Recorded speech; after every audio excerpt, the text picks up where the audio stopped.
Hello, नमस्कार। मेरा नाम विकास अग्रवाल है and I am the founder of Allport.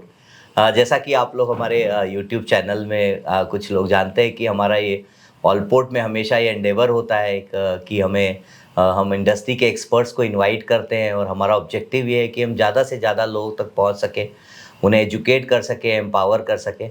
तो मेरे साथ में यहाँ सौरभ मुखर्जी है। Saurabh ji, first of all thank you so much Thank you for for hosting me, taking the Vikas ji. Time Thank you so out. much. Thank you.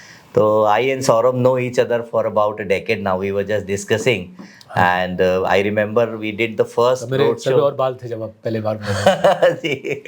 So Saurabh से आज जो मिलने का एजेंडा है वो ये है कि आज हम सौरभ के जो एक स्ट्रैटेजी रन कर रहे ग्लोबल कंपाउंडर, जिसमें हम पिछले कुछ समय से फंड्स एलोकेट कर रहे हैं अपने इन्वेस्टर्स का। तो आज की जो चर्चा है वो ग्लोबल कंपाउंडर्स के बारे में। तो without any further do, I would like to request Saurabh to spare half an hour with us, and I'll be asking you pleasure, sir, my questions. pleasure. Yeah, and well, Saurabh doesn't need any introduction, that too on YouTube. So I'm kind of avoiding this. Well, Saurabh is a founder and a CIO at Marcellus. He brings about more than now 7 years of track record when it comes to investing in India, and about 3.5-4 years when it comes to investing in global markets. So Saurabh, my first question is that जो हमारे investors हैं India के, वो कभी कभी India में तो पूरा पैसा इन्वेस्ट करते हैं, but why should they consider investing globally? दो तीन वजह विकास। तो पहला तो सबसे ऑब्वियस वाला है कि हमारे जो खर्चे हैं इंडिया में, हमारे जो आपके जो क्लाइंट्स के खर्चे हैं वो इंक्रीजिंगली डॉलर्स में है। तो जैसे ये हम इस कैमरा से पॉडकास्ट रिकॉर्ड हो रहा है, जो माइक जो लगी हुई है, जिस प्रकार के सॉफ्टवेयर से आप इस पॉडकास्ट को एडिट करोगे, या हमारे रोज़मर्रा की माइक्रोसॉफ्ट ऑफिस जैसे सॉफ्टवेयर, या एप्पल के फ़ोन, या हमारे डोमेस्टिक फ़्लाइट्स जो है, विदेशी सारे प्लेन हैं, राइट। और हमारे बच्चे भी आजकल विदेश में ही पढ़ने जाते हैं, छुट्टियाँ भी आजकल हम विदेश में लेते हैं। तो हमारे खर्चे एक्चुअली मेजॉरिटी अब डॉलर में ही है। भले ही हम आईफोन इंडिया में लें, मानिए पवई में जहाँ पे मैं रहता हूँ, अगर वहाँ पे आईफोन ले लें, बट इफेक्टिवली डॉलर का खर्चा है। शायद रुपए में हम दे रहे हैं, बट डॉलर का खर्चा है। सो अगर आपकी ज़िंदगी की मेजॉरिटी खर्चे डॉलर में है, तो आपका निवेश कुछ हद तक तो डॉलर में होना चाहिए, नहीं तो करेंसी मिसमैच बन जाती है, राइट। तो इसका एक उदाहरण देता हूँ। 70-80% अभी मिडिल क्लास बच्चे विदेश पढ़ाई करने जाते हैं। तो विदेश की जो फीस है, वहाँ के जो कॉलेज है, हार्वर्ड वगैरह, वो हर साल 4-5% डॉलर टर्म्स में अपनी फीस बढ़ाते हैं। और डॉलर घिसती रहती है रुपये के अगेंस्ट, डॉलर गिरती है रुपये के अगेंस्ट 4-5%। तो अगर आपकी इच्छा है कि बच्चे को विदेश भेजोगे पढ़ाई के लिए, तो हर साल आपका खर्चा एक्चुअली रुपए में 10% बढ़ रहा है। एक तो फीस बढ़ रही है 5% से, और रुपया पिट रहा है 5% से।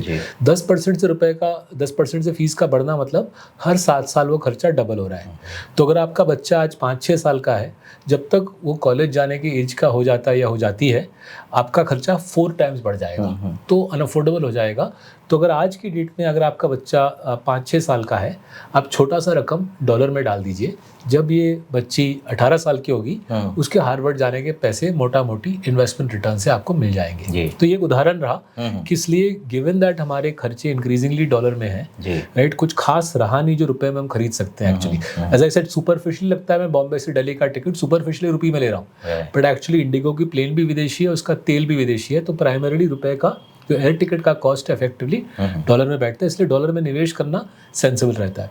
तो दूसरा जो पहलू जो बन गया है कि कोरिलेशन, मतलब इंडिया का मार्केट और यूएस का मार्केट ऑलमोस्ट टोटली अलग चलता है। तो एक साथ पिटाई नहीं होती, एक साथ तेजी नहीं होती। अच्छा, जो कोरिलेशन पहले हुआ करता था वो टूट गया है। वो टूट गया क्योंकि उनकी इकोनॉमी लास्ट 6-7 साल में हाईटेक बन गई है। हमारी इकोनॉमी उस हद तक हाईटेक अनफॉर्चुनेटली बनी नहीं है। तो एक साथ जब कभी वहाँ पे तेजी होती है, यहाँ पे मंदी होती है, यहाँ पे तेजी होती है, वहाँ पे मंदी होती है, एक साथ दोनों मार्केट नहीं पिटते। दोनों मार्केट तगड़े मार्केट है, लॉन्ग टर्म रिटर्न दोनों मार्केट का 10% डॉलर से ज़्यादा बैठता है, दोनों का अच्छा रिटर्न है लॉन्ग टर्म में, बट एक साथ पिटाई नहीं होती। तो इसलिए क्या होता है, आपकी पोर्टफोलियो और सुदृढ़ बन जाती है, मजबूत बन जाती है, बिकॉज आपका डबल इंजन कंपाउंडिंग होता है। 2 अलग अलग इंजन आपके लिए फायर कर रहे हैं। अगर आप देखिए Vikas ji, other than Lehman brothers, other than GFC and covid, यही केवल 2 ही साल हैं लास्ट 26 साल में जहाँ पे दोनों मार्केट में करेक्शन देखी गई है, राइट। हाल ही में जैसे लास्ट 2-2.5 साल इंडिया में पैसे बने नहीं है मार्केट में कुछ खास, वहाँ पे भयंकर तेज़ी चल रही है। सो अगर आप डाइवर्सिफाई कर लो, आपको रात को चैन की नींद आती है, आपकी रिटर्न में कोई कमी नहीं आती, आपके रिटर्न्स इनफैक्ट थोड़े से बेटर हो जाते हैं। अगर आप डाइवर्सिफाई कर लो इंडिया और अमेरिका के बीच, आपके रिटर्न्स थोड़े से बेटर हो जाते हैं। बट सबसे बड़ा सुकून मिलता है, पोर्टफोलियो में स्टेबिलिटी आ जाती है। इंडिया में भले कंपाउंडिंग हो ना हो, वहाँ पे कमाई हो जाती है, एंड वाइस वर्सा। तो दो अलग अलग वजह हैं, एक तो आपकी ज़िंदगी के खर्चे डॉलर में है, तो आपका निवेश भी कुछ हद तक उसी में होना चाहिए, और दूसरा डाइवर्सिफिकेशन। ओके, सो मेरा दूसरा क्वेश्चन है कि देखिए आज आपको 3.5 साल हो गया मेरे ख्याल से, हाँ जी, मोटा मोटी अभी 4 साल होने को आ रहा है। 4 साल होने, तो ये 4 साल में जब आप ग्लोबल फंड मैनेज, तो सबसे पहले आपको ये आइडिया क्यों आया कि भाई ग्लोबली करना चाहिए, और आइडिया आने के बाद में 4 साल में कैसी लर्निंग रही और कैसे किस तरह के रिटर्न जनरेट किए स्ट्रैटेजी? तो 4 साल पहले एक्चुअली आइडिया आया मेरे बच्चों के पढ़ाई के क्षेत्र में। तो अभी मेरा बच्चा विदेश में पढ़ाई कर रहा है, बट 4 साल पहले हम, मेरे वाइफ और मैं बैठ के बजटिंग कर रहे थे उसका। हमारे we have 2 kids, a boy and a girl. तो 2 बच्चे विदेश में पढ़ाई करेंगे, हमने पाउंड में या डॉलर में खर्चा निकाला। Then I did the maths and I figured out, जो आपको मैंने बोला कि हर साल फीस बढ़ती है। टॉप क्लास वेस्टर्न यूनिवर्सिटीज में हर साल 4-5% से डॉलर में वो फीस बढ़ा देते हैं। और फिर मैंने देखा कि रुपी तो पिटती रहती है, घिसती रहती है रुपी। तो आई सेड यार, अगर दिस इज इन 2021 हम मैच कर रहे थे कि अगर मैं केवल रुपए में निवेश करके प्रयास करूंगा बच्चों को विदेश में पढ़ाने का, बहुत पिटाई हो जाएगी हमारी। तो तब आइडिया आया कि कुछ पैसे मैं डॉलर में लगा देता हूँ, कुछ पैसे मैं डॉलर में विदेश में लगा देता हूँ, और उसी से हमारे बच्चों की पढ़ाई हो जाएगी। फिर मेरे को खटका है, अगर मुझे ये प्रॉब्लम है तो लाखों इंडियन फैमिलीज को भी इवेंचुअली होगा। हाँ जी, तो ऐसे why not turn it into a business where we help all ports clients, we help middle class Indian families save in dollars, invest in dollars, earn in dollars, so that उनके आराम से बच्चों को Harvard, Stanford भेज सके, right. तो वो idea वहाँ से आया। और जैसे फिर हमने यूएस गए, टीम हायर किया, अरिंदम को हायर किया, एसईसी की लाइसेंस ली हमने, फिर जयवीर सेठी आया एज हेड ऑफ रिसर्च। जैसे टीम बन गई, हमने निवेश करना शुरू किया। तो सबसे प्लेजेंट सरप्राइज रहा विकास जी, सबसे प्लेजेंट सरप्राइज कि किस प्रकार से भारत सरकार ने हम जैसे इन्वेस्टर्स की मदद की। तो गिफ्ट सिटी में, गुजरात में गिफ्ट सिटी है, अहमदाबाद के नज़दीक एक जगह है, वहाँ पे हमने लाइसेंस ली। और साल पे साल रेगुलेटरी एनवायरनमेंट इम्प्रूव होता रहा, आसान हो गया, लो कॉस्ट हो गया विदेश में निवेश करना। यहाँ पे आरबीआई का भी जिक्र करना पड़ेगा। आरबीआई ने बहुत सारे कदम लिए जिससे फॉरेन इन्वेस्टिंग ईजी हो गई। तो उदाहरण के तौर में मैं बोल रहा हूँ, गिफ्ट सिटी में सारा जो टैक्स पे, कैपिटल गेन्स टैक्स पे करने का जिम्मेदारी है वो फंड मैनेजर। तो ऑल पोर्ट के क्लाइंट्स को, विकास के क्लाइंट्स को कोई टैक्स की सरदर्दी नहीं है। सारा सरदर्दी फंड मैनेजर को लेना है, सारे टैक्सेशन इंस्ट्रूमेंट लेवल, बिल्कुल सारा टैक्सेशन इंस्ट्रूमेंट लेवल पे मार्सेलस को टैक्स भरने, आपके क्लाइंट्स को नहीं भरनी। दूसरी चीज, टैक्स कैलकुलेटेड होती है, सीजीटी कैलकुलेटेड होता है डॉलर्स में।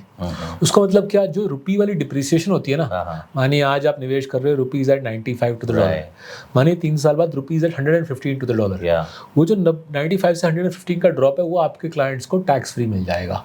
ठीक, कैसे ये थोड़ा सा, because capital gains tax calculate हो रहा है डॉलर रिटर्न्स में, नॉट ऑन रुपी रिटर्न्स। अगर आप सेबी वाले म्यूचुअल फंड्स में निवेश करो, रिमेंबर सेबी वाले एमएफ्स में भी कुछ विदेशी फंड्स हैं, वहाँ पे कैपिटल गेन्स टैक्स कैलकुलेटेड है रुपी लेवल पे।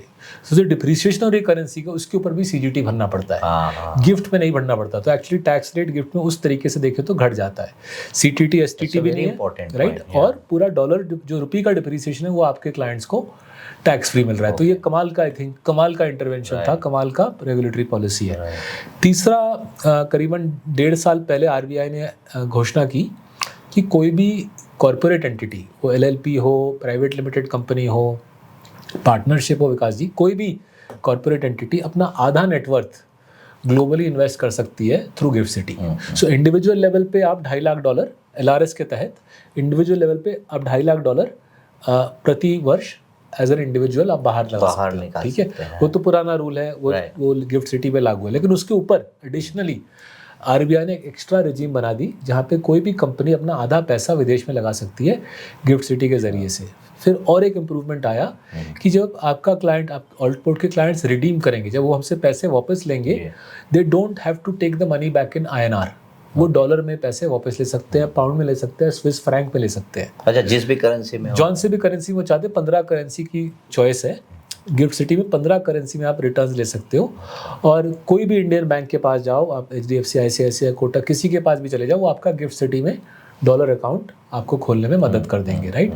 तो ये भी सहूलियत बहुत बढ़िया होगी कि आपने कमाया डॉलर में, आपको वापस इंडिया लाने की पैसे आवश्यकता नहीं है, आप गिफ्ट सिटी में ही डॉलर में फॉरेन करेंसी में रख लो, फिर उसके बाद आपके ऊपर आपको छुट्टी पे खर्चा करना है या घर खरीदना है लंदन पे या बच्चों के पढ़ाई के लिए देना, जो आपको मन चाहे आप कर लो। तो ये बहुत अच्छा लगा कि रेगुलेटरी कोऑपरेशन जो देखने को मिला, एक छवि होती है कुछ लोगों के दिमाग में, रेगुलेटर टांग अड़ाने के लिए खड़ा होता है। नहीं, regulator is father of the industry. हाँ जी, वैसा है नहीं। गिफ्ट सिटी में IFSC है, रेगुलेटर का नाम है। IFSC ने कमाल का काम किया, बहुत आसान कर दिया ग्लोबल निवेश, सस्ता कर दिया, टैक्स एफिशिएंट। इसमें कितने स्ट्रक्चर है, जैसे आपका एक गिफ्ट सिटी में, एक केमन आइलैंड में, और ये मिनिमम थ्रेशोल्ड इन्वेस्टमेंट? हाँ जी, तो समझाते हैं। तो हमारा जो पहला जब शुरू किए थे ना विकास जी, तो हमने क्या किया था, हमारा गिफ्ट सिटी में एक फीडर फंड बनाया था, AIF ऑल्टरनेटिव इन्वेस्टमेंट फंड। हमारा गिफ्ट सिटी में एक फीडर फंड था और वहाँ से पैसे हम केमन आइलैंड भेजते थे। केमन आइलैंड में हमारा मास्टर फंड था और उसी से हम ग्लोबली निवेश करते थे। तो वो अभी भी बरकरार है, वो चल रहा है और उसमें टैक्स एफिशिएंसी बहुत बढ़िया है। लेकिन वो वाले स्ट्रक्चर में मिनिमम टिकट साइज था $150,000, 1.5 करोड़ रुपए करीबन, तो बड़ा टिकट साइज था। तो रेगुलेटर से हमने दरख्वास्त की कि टिकट साइज छोटा कर दिया जाए, तो रेगुलेटर ने हमारी प्रार्थना सुन ली। तो जून 2026 में हमने लॉन्च किया एक स्मॉलर टिकट फंड, $5,000। तो वहाँ पे गिफ्ट में हमारा फंड है, ग्लोबल इक्विटी फंड बोलते हैं इसको। तो हमारा ग्लोबल इक्विटी फंड गिफ्ट में है, $5,000 का मिनिमम टिकट साइज है, करीबन 4.5 लाख रुपया बनता है, करीबन 4.5 लाख रुपया। और गिफ्ट से ही सीधा हम पूरे दुनिया में निवेश करते हैं एक दूसरे वाले फंड में। तो जो बिग टिकट फंड है AIF, वो गिफ्ट से पैसे केमन जाते हैं, केमन से दुनिया भर में निवेश होता है। और जो छोटा वाला टिकट वाला फंड है $5,000, वहाँ वो गिफ्ट में ही पैसे लेते हैं, वहीं से पूरी दुनिया में हम निवेश कर डालते हैं। तो कुछ इन्वेस्टर्स के क्वेश्चन आते हैं सौरभ जी, हाँ जी, थोड़ी उनकी अड़चन होती है कि केमन में कल को कुछ हो गया, हाँ जी, स्ट्रक्चर कहीं कुछ हो गया, हम कहाँ जाएंगे जी उसे तो इस सिचुएशन में ड्यू डिलिजेंस आपने कैसे कर रहा है? हाँ जी, तो देखिए 3 लेवल पे आपके क्लाइंट्स को प्रोटेक्शन मिल रही है। पहला है, हम गिफ्ट सिटी में रेगुलेटेड हैं by IFSCA, international financial services centre, right. So IFSCA Bharat सरकार के IFSC एक्ट के तहत बनाई गई है। IFSC एक्ट पार्लियामेंट में पास हुई थी 2020 में। IFSC एक्ट के तहत रेगुलेटर लगाई गई है। रेगुलेटर हम जैसे कंपनीज के ऊपर कड़ी निगरानी रखती है। रेगुलेटर का हाथ है हमारे ऊपर कि आप हमको ठीक सोच समझ के ठीक ठाक कंपनी चलानी, जैसे सेबी है इंडिया में जी फॉर म्यूचुअल फंड। हाँ जी, जैसे सेबी इंडिया में म्यूचुअल फंड्स के लिए है, गिफ्ट सिटी में IFSC है, ठीक है। तो पहला प्रोटेक्शन आपको रेगुलेटर दे रहा है, भारत सरकार चलाती है इस रेगुलेटर को, भारत सरकार ने बनाया है इसको। IAS ऑफिसर्स लोग तैनात है इसके अंदर, एक्स सेबी ऑफिसर्स तैनात है IFSC के अंदर। वो आपकी हमारी चौकीदारी चल रही है और वो आपकी सुरक्षा के लिए है, राइट। दूसरा हमारा जो US वाला ऑफिस है, हमारा US में जो हमारे जो इन्वेस्टमेंट टीम बैठी है, वो SEC रेगुलेटेड है। SEC US का सेबी है, SEC US का सेबी है। तो दूसरा रेगुलेटर आपका US में बैठा है। तीसरी बात, केमन का अलग से रेगुलेटर है और साथ ही साथ ना तो केमन में ना ही गिफ्ट में पैसे हमारे पास है। हमारे दोनों कस्टोडियन हैं, गिफ्ट में कोटक कस्टोडियन है और केमन में भी हमारे कस्टोडियन फर्म है। दोनों कस्टोडियन इंडिया में कोटक, गिफ्ट में कोटक रेगुलेटेड है और केमन में जो हमारा कस्टोडियन है वो वहाँ पे रेगुलेटेड है।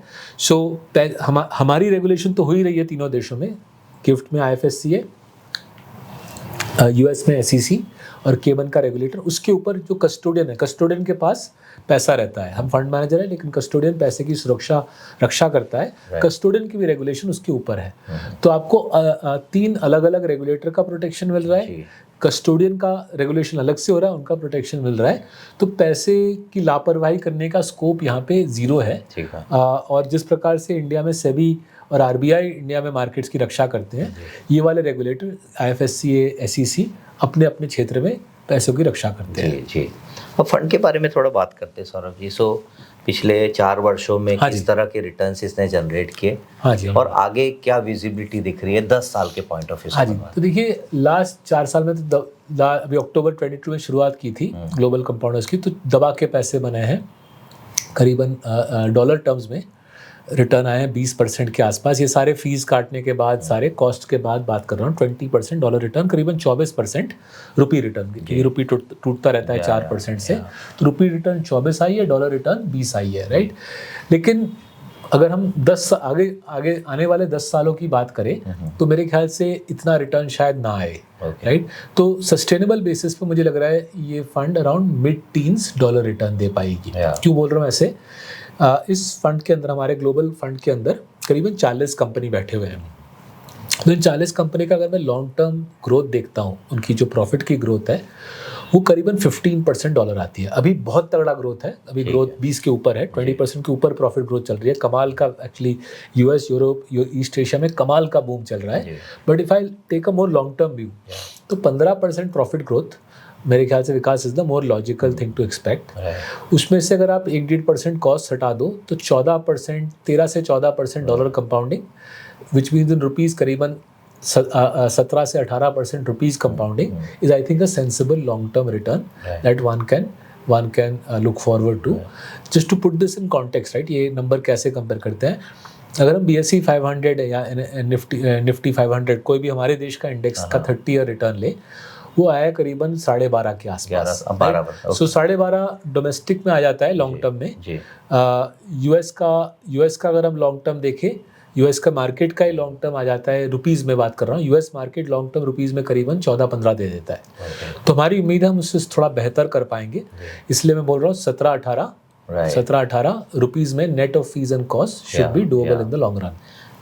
एट ऑल पोर्ट हम अपने क्लाइंट को 12% की एक्सपेक्टेशन, हाँ जी, जो इंडियन मार्केट का लॉन्ग टर्म रिटर्न रहता है, बिकॉज उसमें आप 4% आप ऐड कर देते हो रुपये का, तो 16%। तो मैं और एक पहलू बोलता हूँ, रिटर्न भले ही 12 आए या 15 आए या 17 आए, हमारा प्रयास रहेगा थोड़ा ज़्यादा है, बट लीविंग असाइड रिटर्न, जो सबसे बड़ी अट्रैक्शन है आपके क्लाइंट्स के लिए डाइवर्सिफिकेशन, कि अगर आप केवल इंडिया में निवेशित हो, राइट, आपके सारे पैसे इंडिया में है, तो थोड़ा सा आपको रीथिंक करना चाहिए, क्योंकि इंडिया टाइनी मार्केट है। दुनिया का 3% ही, दुनिया के स्टॉक मार्केट का केवल 3% हिस्सा इंडिया है, बाकी 97% इंडिया के बाहर है। उस 97% से करीबन 2/3 यूएस में है और 1/3 यूरोप एंड एशिया में है। तो अगर आप कुएं में मेंढक, मेरी हिंदी थोड़ी कमज़ोर है, मैं फेल हुआ था स्कूल में हिंदी में। अगर आप कुएं में मेंढक रहना चाहते हो तो केवल इंडिया में निवेशित रहिए, बट अगर आप ग्लोबल कर लोगे ना, आपका फ़ायदा होगा, आपका पोर्टफोलियो डाइवर्सिफाई हो जाएगा, आपको रात को चैन की नींद आएगी, राइट। मैं उदाहरण देता हूँ, जैसे 93 से 2003 इंडिया में मार्केट में ज़ीरो रिटर्न आई, फिर दिसंबर 2007 टू जैन 2014 इंडिया की मार्केट की डॉलर टर्म में जीरो, नहीं रुपी टर्म में zero, right. So 93 to 2003 rupee term में इंडिया ने अंडा दिया, स्टॉक मार्केट की बात कर रहा हूँ। दिसंबर 2007 टू जैन 14 रुपी टर्म में इंडिया ने अंडा दिया। लास्ट 5 साल में इंडियन मार्केट ने डॉलर में अंडा दिया है, लास्ट 2.5 साल में इंडियन मार्केट में रुपी में अंडा दिया है। तो ये वाले इस प्रकार के लंबे अरसे जब जाते हैं ना, मार्केट में रिटर्न नहीं आती, तो लोगों की हवा, रात की नींद उड़ जाती है। तो ये अवॉइड करने के लिए बेस्ट है कि डाइवर्सिफाई कर लीजिए, कुछ पैसा इंडिया में ज़रूर निवेश रखिए। जैसे मेरे केस में मेरा आधा इक्विटी पोर्टफोलियो इंडिया में है और आधा इक्विटी पोर्टफोलियो, मैं पूछने वाला था आपसे, मेरा आधा बाहर है, बट काफ़ी लोगों से वो आधा कदम लिया नहीं जाता उनको थोड़ा नर्वस लगता है। तो हम सलाह देते हैं, अगर आप आधा करने में आपको थोड़ा हिचकिचाहट हो रही है तो 1/3 2/3 से शुरू कीजिए, 1/3 बाहर लगा दीजिए और 2/3 इंडिया में रखिए, आपकी कंपाउंडिंग और स्टेबल हो जाएगी, रात को चैन की नींद आएगी। नहीं, हमारा भी ये सभी इन्वेस्टर, हमारे जो निवेशक हैं, हम एट ऑल पोर्ट, हम एज अ हाउस, हमारा भी ये व्यू है कि 1/3 आप ग्लोबली डालिए, 2/3 आप यहाँ कर लीजिए। बिल्कुल। तो ये हमारा भी ओपिनियन उसमें मैच होता है। ये बिल्कुल लॉजिकल व्यू है, given that India global market का छोटा सा हिस्सा है, केवल 3% है। तो अगर आप 3% मार्केट में 67% आपका इक्विटी डालते हो, जो ड्रामेटिकली ओवरवेट इंडिया, वो आपके देशभक्ति को दर्शाता है, आपके fondness for the Indian market को दर्शाता है। बट आपका जो 1/3 33% जो आपका विदेश में लगा हुआ है, वो आपको एक स्टेबलाइजर की तरह आपके पोर्टफोलियो को एक बफर देगा। जिन वर्षों में इंडिया में कमाई नहीं होगी, आपकी ग्लोबल में कमाई हो जाएगी। राइट। अब मेरा एक और क्वेश्चन इसमें होता है कि इसमें करेंसी रिस्क कितना इन्वॉल्व होता है? हाँ जी, सो देखिए 91 से अब तक देखे ना विकास जी, रुपी करीबन 3.5 से 4% टूटी है। दैट्स यूजुअली बिकॉज हमारी इन्फ्लेशन अमेरिका से ज़्यादा रही है। मुझे लग रहा है आने वाले वर्षों में रुपी डॉलर के मुकाबले 5% से ज़्यादा टूटेगी, राइट। तो हिस्टोरिकली 3.5 से 4 टूटी है। क्यों ज़्यादा टूटेगी? हमारे देश को ना एक एक बड़ी संकट आ गई है, एआई की संकट है। तो हमारे देश का सबसे बड़ा फॉरेन एक्सचेंज अर्नर है आईटी सर्विसेज। तो आईटी सर्विसेज जैसे मशहूर जो हमारे बड़े बड़े आईटी कंपनीज हैं, उनका करीबन 40 साल पुराना बिजनेस मॉडल है कि जो ये इंजीनियरिंग कॉलेजेस से यंग बच्चे निकलते हैं उनको 3-4 लाख रुपए के पगार में हायर कर लो, प्रति वर्ष 3-4 लाख रुपए दो और उनको फिर अमेरिका के बड़े बड़े कंपनीज को भाड़े पे दे दो, राइट। सो वॉलमार्ट या एप्पल, माइक्रोसॉफ्ट, जेपी मॉर्गन, उनको ये यंग बिलिंग चालू कर बिलिंग चालू कर दो, कोडर्स को भाड़े पे दे दो और इस प्रकार से इंडिया के लिए 300 बिलियन डॉलर फॉरेन एक्सचेंज कमा के लाओ। और उस कमाई से हम ये शानदार सा कैमरा खरीदते हैं जिससे ये पॉड की शूटिंग हो रही है, या माइक खरीदते हैं, या मेरा आईफोन खरीदते हैं, या मेरा दिल्ली का जो फ्लाइट के लिए मैं कल दिल्ली जा रहा हूँ, फिर फ्लाइट के लिए जो मैं एयरबस प्लेन में चढ़ूँगा। अब ये जो स्ट्रक्चर है ना, ये ढांचा टूट रहा है क्योंकि एआई का भयंकर प्रहार आ रहा है हमारे आईटी सर्विसेज के ऊपर। बेसिकली सिंपल अगर तरीके से समझाओ, अमेरिकन कंपनीज बोल रहे हैं कि हमको उतने पैमाने पे अब आपसे आईटी सर्विसेज की आवश्यकता नहीं है क्योंकि हम एआई का इस्तेमाल करके आधा कोडिंग एआई से करवा लेंगे। तो हमारी जो फॉरेन एक्सचेंज की कमाई है, आईटी सर्विसेज की कमाई है, वो घटेगी और उससे करेंसी पे दबाव आएगा, because either we buy fewer cameras like this और वी एक्सपोर्ट समथिंग एल्स। मेरे ख्याल से आने वाले वर्षों में हमारे एक्सपोर्ट्स मैन्युफैक्चरिंग की तरफ जाएंगे, बट उसके लिए करेंसी को टूटना पड़ेगा। सो जो भी डॉलर में कमाई है हमारी पोर्टफोलियो की, उस पे आप 3-4% ऐड कर सकते हो to get to the rupee return, because of the rupee losing value to the dollar. 3-4% तो लास्ट 20-30 साल के अनुभव से बोल रहा हूँ, शायद उससे थोड़ा ज़्यादा ही कर सकते हो, बिकॉज मुझे लग रहा है बैलेंस ऑफ पेमेंट्स में हमारे आईटी एक्सपोर्ट्स में दिक्कत आएगी, हमारे बैलेंस ऑफ पेमेंट्स में दिक्कत आएगी और उसी लिए मेरे ख्याल से करेंसी थोड़ी सी और टूटेगी। तो शायद आप 5% ऐड कर लो। अगर डॉलर में हम 5% ईयर ऑन ईयर, हाँ जी, अगर डॉलर में 15 कमा रहे हैं, अगर डॉलर में 15 कमाएं तो रुपी में वो करीबन 20 के आसपास आ जाएगी। ओके। अब मेरे hello, my name is Vikas Agarwal and I am the founder of Allport. Well, one thing which has come to our knowledge is that some of you are watching the videos, not been able to subscribe to our videos. If you like us, if you like our content, then I would request all of you to please subscribe to our channel. It will nothing but help our entire team to bring in more quality content for all of you. Invite more fund managers, do more interviews, and decode the investment recipe. Thank you so much. Ask के कुछ questions है Saurabh. So one of the question is, अगर overall fund के बारे में बात करते हैं तो किस तरह की कंपनी में आप निवेश करते हैं, और ये जो एआई का ऐसा कह रहे हैं कि बबल क्रिएट हो गया है यूएस में, टूटेगा, तो उससे आपके पोर्टफोलियो पे क्या इफेक्ट आएगा? हाँ जी, देखिए हमारे पोर्टफोलियो में करीबन 40 स्टॉक है, 4 प्रकार के स्टॉक है, राइट। तो एआई उसमें से एक छोटा सा हिस्सा है। मैं बाकी मुद्दों पे कवर करता हूँ, फिर मैं एआई पे आता हूँ। तो करीबन 1/4 of the portfolio defence and aerospace में है। तो उदाहरण के तौर पे जैसे एयरबस जो हम इंडिया में प्लेन में चढ़ते हैं, most of the planes are made by Airbus, right. तो 2 ही बड़े सुरमा है प्लेन बनाने में, एयरबस और बोइंग। तो दोनों का ऑर्डर बुक 16 साल तक भरा हुआ है, राइट। अगला 16 साल उनका ऑर्डर बुक पैक है और जितने दिन में 24 घंटे, साल में 365 दिन वो प्लेन बना रहे हैं, 16 साल की ऑर्डर बुक पैक है, दबा के प्रॉफिट ग्रोथ आ रही है और स्टॉक कुछ खास महंगा नहीं है, राइट। हाई टीन्स में पी आ रही है। तो साथ ही साथ अगर एयरबस लिए तो जाहिर है सबसे जो अहम पुर्जा है किसी प्लेन का, वो है उसका इंजन। तो इंजन में भी 2 ही बड़े सूरमा है। जीई एरोस्पेस के पास 75% मार्केट है, रोल्स रॉयस के पास 25 है, हमने जीई एरोस्पेस ले रखा है। और ऐसे करके इंजन के अंदर जो अहम पुर्जे हैं वो कंपनी पेरिस में लिस्टेड, वो भी ले लिया है। और करके पूरा प्लेन के अंदर जो भी पार्ट्स में कोई भी प्लेन का पुर्जा हो जो मोनोपोली बेसिस पे बिक रहा हो, वो भी हमने उठा लिया है। तो उदाहरण के तौर पे जैसे कुर्सी की पेटी जो होती है, प्लेन की जो कुर्सी की पेटी होती है, दिलचस्प चीज़ है। एक ही कंपनी है 95% दुनिया की कुर्सी की पेटी, मैं भी चौकन्ना हो गया 4 साल पहले जब खबर आई, 95% दुनिया की कुर्सी की पेटी एक ही कंपनी बनाती है। उसका नाम है ट्रांसडाइन, वो यूएस में लिस्टेड एक स्मॉल कैप है। 15% डॉलर प्रॉफिट ग्रो करती है, 15-16 पी पे ट्रेड करती है। तो करीबन 20-25% फंड हमने ये डिफेंस एरोस्पेस में लगा के रखा है। दुनिया को जितने फाइटर जेट चाहिए, जितने ड्रोन चाहिए, मिसाइल चाहिए, उससे हम कमाना चाहते हैं, ठीक है। By the way, commercial jets का मैंने 16 साल का बैकलॉग दिया, फाइटर जेट्स का भी करीबन 12-13 साल का ऑर्डर बुक है। दूसरा है पावर, राइट। जब से एआई आया, chat GPT, I think November 2022 में दुनिया में बड़े तरीके से, एटलीस्ट हम जैसे लोगों के लिए पहली बार आया। तो हमारी जो ग्लोबल टीम है उसने हमको समझाया कि देखिए सौरभ, गूगल सर्च में जितनी पावर की खपत होती है, एक एआई सर्च में उससे 10 गुना ज़्यादा पावर लगता है। तो एज अ रिजल्ट दुनिया को, वर्ल्ड को हर साल 400 गीगावाट एक्स्ट्रा पावर लगाने की आवश्यकता हो गई है। और दूसरे तरीके से समझाओ, 1880 में एडिसन जी ने लाइट बल्ब का आविष्कार किया था। 1880 से लेकर अब तक जितनी पावर लगाई है दुनिया ने, उतनी पावर अगले 15 साल में लगानी है। सोचिए, 150 साल का काम 15 साल में करना है। तो भयंकर डिमांड है टर्बाइन्स के लिए, टर्बाइन्स जनरेशन, ट्रांसमिशन, डिस्ट्रीब्यूशन के लिए। तो हमने ये पूरा स्टैक यूरोप और अमेरिका में उठा लिया। जो भी गैस टर्बाइन बना रहा है, जैसे सीमेंस एनर्जी फ्रैंकफर्ट में लिस्टेड है, गैस टर्बाइन बना रहा है, करीबन 11-12 साल का ऑर्डर बुक पैक है, तो उसको हमने उठा लिया है। ऐसे कुछ और कंपनी यूरोप में उठाया है, ट्रांसमिशन की कंपनी उठा लिया है। इंडस्ट्रियल पुर्जो का जो डिस्ट्रीब्यूटर है, एक स्वीडन में खरीदा है, एक यूएस में खरीदा है। फिर आपको खुदाई करने के लिए, एक्सकेवेशन के लिए जो उनसी कंपनी चाहिए, कैटरपिलर, वो भी खरीद लिया है। तो दूसरा part of the fund is power. ठीक है। तीसरा part is the whole AI, semiconductor, memory, data centre. तो यूएस मार्केट का S&P 500 का विकास ये करीबन 45% है। तो इस साल की शुरुआत में, 2026 की शुरुआत में हमको लगा कि इसकी वैल्यूएशन थोड़ा ज़्यादा भाग गए। हमने खूब पैसे कमाए इससे, 22, 23, 24, 25 भी खूब पैसे कमाए।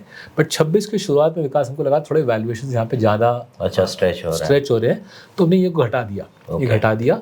तो ये पूरा जो एआई सेमीकंडक्टर का जो स्टैक है, जैसे सारे जितने भी आपके हमारे फ़ोन, लैपटॉप, ये इस प्रकार का एडवांस कैमरा, ये सारे चिप्स ताइवान में एक ही फैक्ट्री में बनते हैं। उसका नाम है TSMC। तो वो हमने बहुत सालों से रखा हुआ है।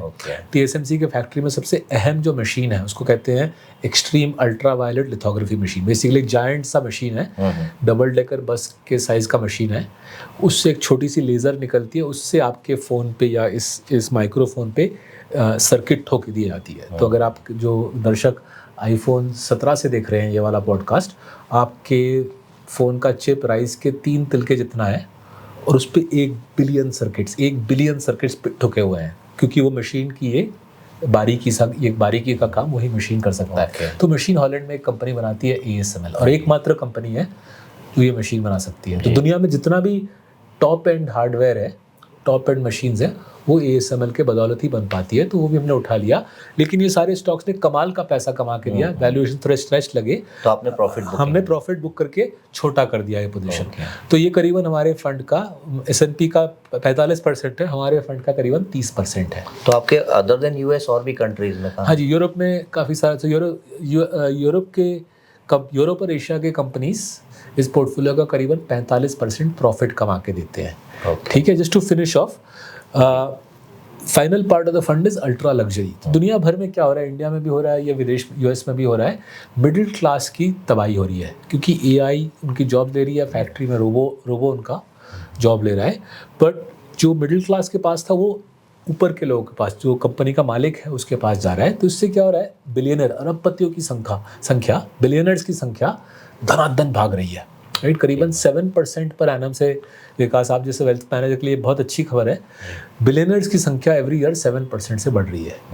नाउ जब कोई आदमी बिलियनर बनता है तो क्या होता है, क्या करना चाहता है? जैसे कि जब फेरो इजिप्ट के राजा, उन्होंने पिरामिड लगा दिए, जिससे लोगों को पता चले वो कितने शानदार लोग हैं।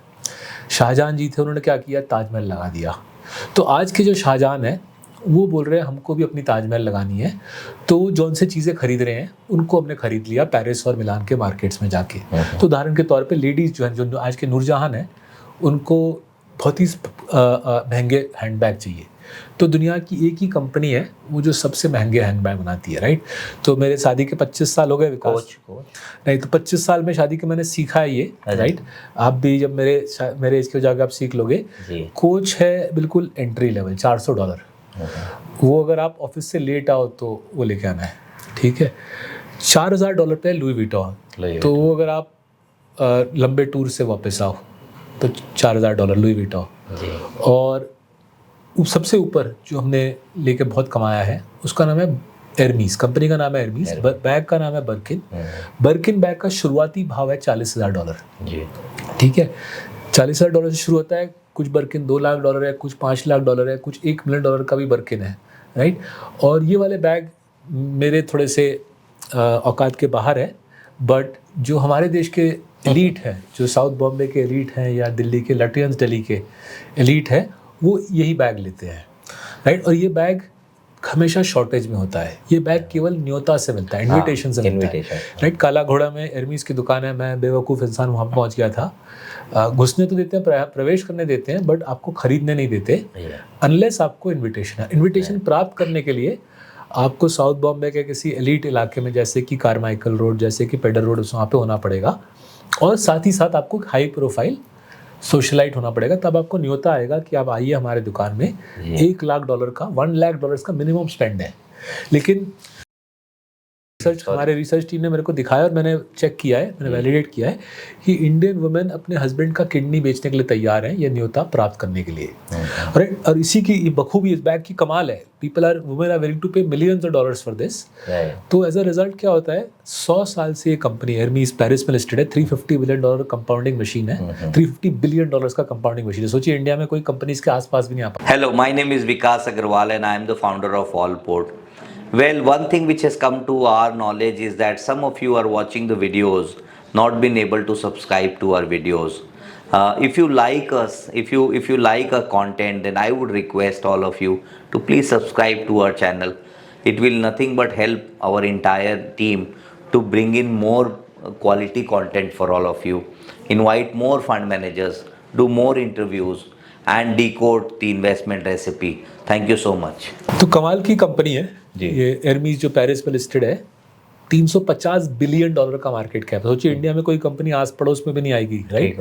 लेकिन वॉल्यूम ग्रोथ केवल 5% 100 साल से, प्रॉफिट ग्रोथ 18% डॉलर में। मतलब infinite pricing power. Women are willing to pay any amount of money for their bags, right.